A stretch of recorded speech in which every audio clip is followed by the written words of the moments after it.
नमस्कार, capital TV की special story देख रहे हैं आप और मैं हूं आपके साथ रोहित कुमार। कट्टरपंथियों और जिहादियों का आतंक पूरे विश्व में है। ज्यादातर राष्ट्र और देश इनके आतंक से आतंकित हैं, चाहे वो विश्व की सबसे शक्तिशाली देश अमेरिका हो या फिर विश्व के किसी कोने में बसा कोई छोटा सा देश। कोई भी इनके जिहादी मंसूबे से नहीं बच पाया है। अपने मंसूबों को पूरा करने के लिए ये कुछ भी कर सकते हैं, चाहे वो आतंक का सहारा लेना हो या फिर लब जिहाद कर हिंदू लड़कियों को अपने चंगुल में फंसाना। लेकिन अब ये जिहाद यहीं तक सीमित नहीं रहा, अब इसको एक नया रूप दे दिया गया है, वो है लैंड जिहाद। क्या है यह लैंड जिहाद, जिसको लेकर भारत के पड़ोसी देश नेपाल में हिंदुओं का खून बहाया जा रहा है, पुलिस पर पथराव किए जा रहे हैं, जिसको लेकर नेपाल की मौजूदा सरकार भी घुटने टेक चुकी है। बात करेंगे आज की स्पेशल स्टोरी में। हिंदू राष्ट्र में मुसलमानों का आतंक, लैंड जिहाद में फंसा हिंदू समुदाय, सरकार ने भी टेके घुटने, जमकर हो रही है कट्टरपंथियों की दादागिरी। पूरी खबर भारत के पड़ोसी देश नेपाल की है, जहां नेपाल के जनकपुर में मुस्लिम समुदाय ने जमकर आतंक मचा रखा है। मामला लैंड जिहाद से जुड़ा है, जहां सरकारी जमीन पर अवैध कब्जा करने की साजिश के बाद दो समुदाय के बीच सांप्रदायिक तनाव फैल चुका है। मुस्लिम पक्ष द्वारा पुलिस की मौजूदगी में पत्थरबाजी की गई, जिसमें हिंदू पक्ष के कई लोग घायल हो गए हैं। घायलों में स्कूल में पढ़ने वाले छोटे छोटे बच्चे भी शामिल हैं। मुस्लिम पक्ष के दबाव में एक योग शिविर का भी काम रोक दिया गया है।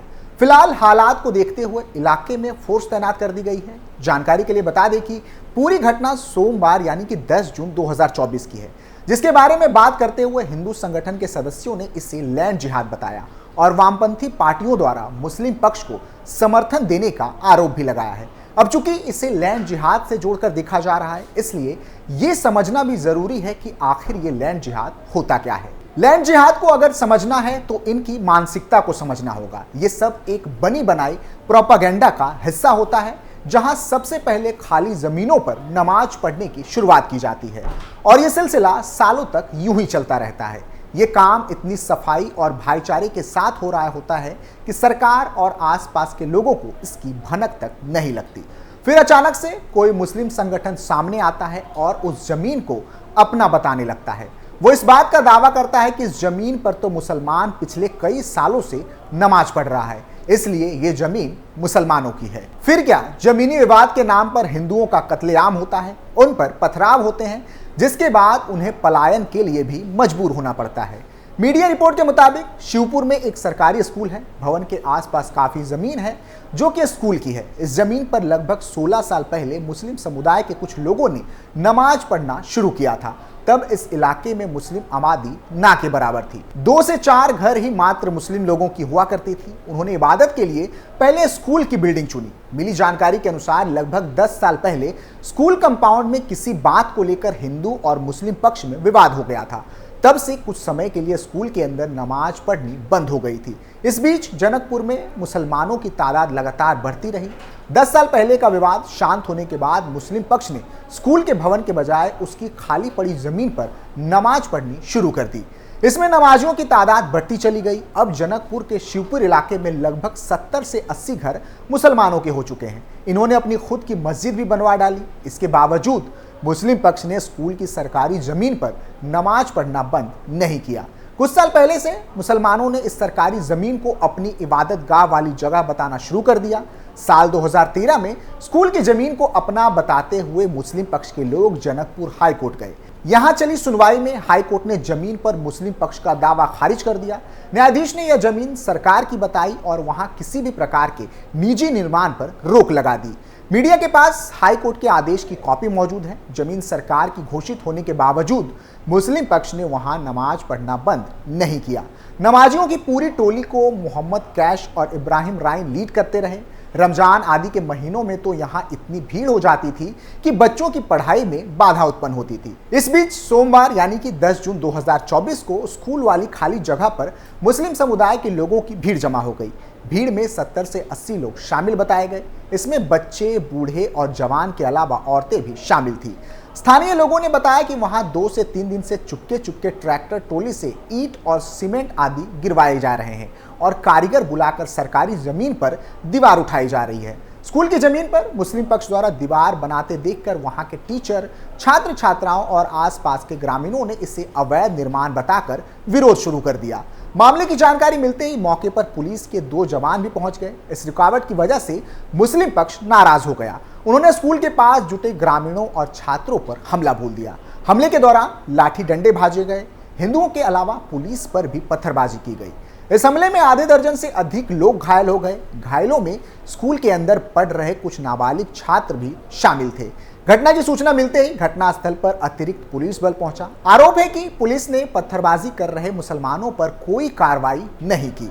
घायल हिंदुओं का अस्पताल में इलाज करवाया जा रहा है। अभी तक किसी भी पत्थरबाज अथवा हमलावर की गिरफ्तारी नहीं हो पाई है। मीडिया ने इस मामले में हिंदू सम्राट सेना के कुछ पदाधिकारियों से बात की।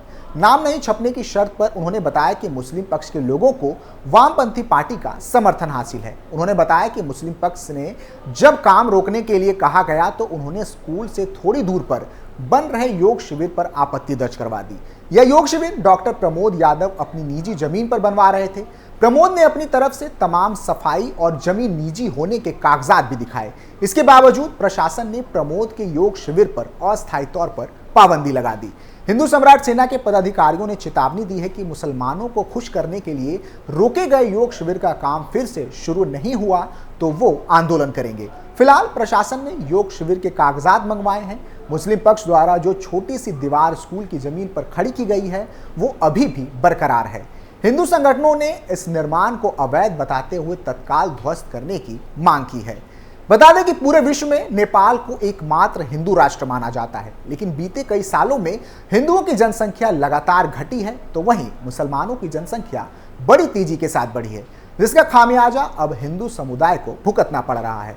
नेपाल में पिछले 1 दशक में हिंदुओं की आबादी में गिरावट आई, जबकि मुसलमानों और ईसाइयों की जनसंख्या लगातार बढ़ी है। केंद्रीय सांख्यिकी ब्यूरो की तरफ से जारी किए गए जनगणना 2021 की रिपोर्ट के अनुसार नेपाल में बहुसंख्यक हिंदुओं की कुल आबादी में हिस्सेदारी की 81.19% है। देश में 2,36,77,774 लोग हिंदू, बौद्ध दूसरे स्थान पर आते हैं जिनकी कुल जनसंख्या 8.2% है और उनकी आबादी 23,94,549 है। तो वहीं 14,83,060 मुसलमान हैं जिनकी कुल जनसंख्या में हिस्सेदारी 5.09% है। रिपोर्ट बताती है कि पिछले दशक में हिंदुओं की आबादी में 0.11% व बौद्धों की जनसंख्या में 0.79 की गिरावट दर्ज की गई थी। दूसरी तरफ मुसलमान, किराट व ईसाइयों की आबादी क्रमशः 0.69, 0.17 और 0.36% बढ़ी है।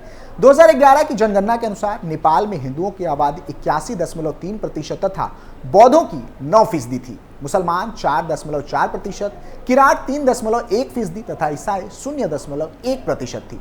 बता दें कि नेपाल में मुस्लिम तीसरी सबसे बड़ी आबादी है। चौथे नंबर पर कुल जनसंख्या में 3.17% की भागीदारी रखने वाले किराट आते हैं।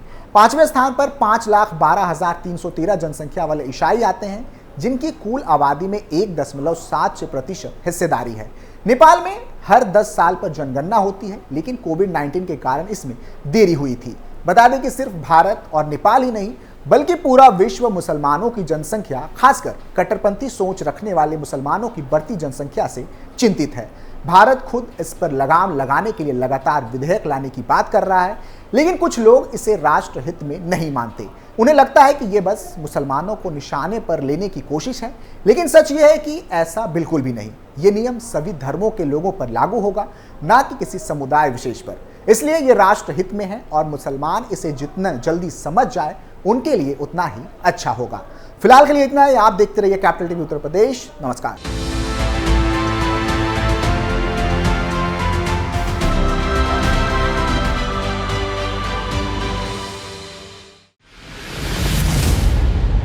मैं राजनीति करता नहीं, पर राजनीति को बहुत गहरे तक समझता हूं।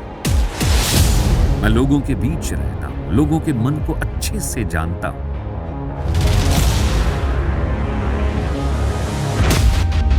पब्लिक और पॉलिटिक्स की हर नब्ज को खूब पहचानता हूं। संघर्ष की सियासत से सत्ता के सिंहासन तक मैं हर खबर से खरा सच निकालता हूं। ना कोई दौड़, ना कोई race. Capital TV, Uttar Pradesh.